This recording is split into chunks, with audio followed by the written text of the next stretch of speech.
data we have, it still seems to be rare that an asymptomatic person actually transmits onward to a secondary individual.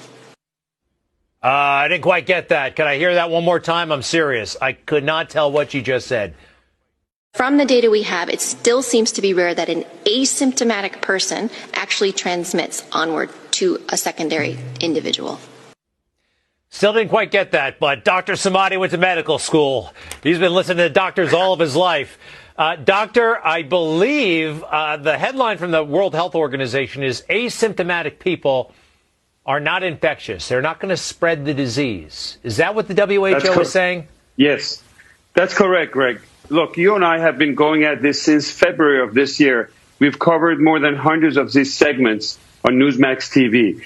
The most important segment about what we're going to be talking about COVID is probably tonight, because they're taking a 360-degree turn, and WHO is announcing, and this is a big news, that asymptomatic people out there are not contagious.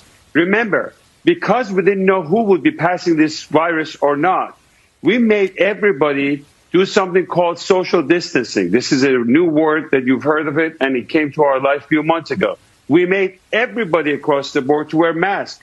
At the beginning, we said if you have symptoms, you wear the mask to protect others, and then we gave in because CDC and everybody kept changing back and forth. We also made everybody to go for testing. We need 300 million tests the next day, or else we cannot reopen our country. And guess what?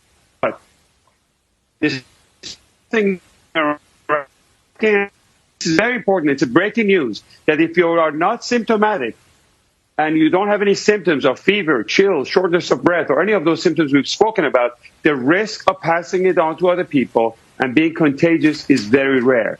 And studies like this comes from a very accurate tracing in countries like Singapore, contact tracing, and it's too bad that these researchers are not, the papers are not making it to Lancet, and mainstream media is not covering to the extent. This is probably one of the biggest news that we've had since coronavirus outbreak.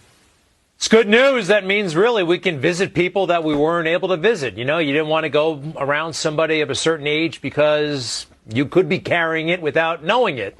This is good stuff. Thank you for that, Doctor. Right. The big thing is that the panic and hysteria is out the door. We can reopen our America. 40 million people have lost their job as a result of this scientific data that was wrong.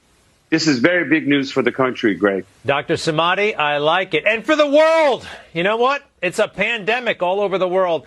Dr. Samadi, hopefully the future Surgeon General of the United States of America. I'm trying to make that happen. I think he'd be great down there. After this guy gets done, he's pretty good too. But you're great. Dr. Samadi, thank you very much.